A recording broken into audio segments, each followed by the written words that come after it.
रामबाण महाशिवरात्रीला तूपदान। महाशिवरात्रीला गाईच्या दुधापासून बनवलेले शुद्ध देशी तूप दान केले पाहिजे। या दिवशी तुपाचे दान केल्यामुळे तुमच्या घरातील आर्थिक चणचण दूर होण्यास मदत होते। या दिवशी तुपाचे दान केल्यामुळे तुम्हाला ज्ञान आणि निरोगी आरोग्याची प्राप्ती होते।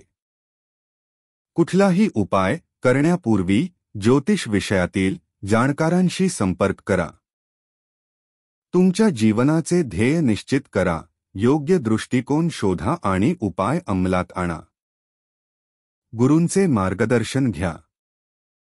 प्रत्येकाला समस्या आणि दोष असतात, परंतु योग्य दृष्टिकोन आणि व्यापक विचार आपले जीवन अधिक महान बनवेल आणि त्याच वेळी ते आपल्या पुढच्या पिढ्यांसाठी उपयुक्त ठरेल। तुम्हाला चांगले आणि निरोगी आयुष्याच्या शुभेच्छा। श्री गुरुचरित्र अध्याय 1 नित्य गुरुचिंतनाने संपूर्ण जीवन मंगलमय होते।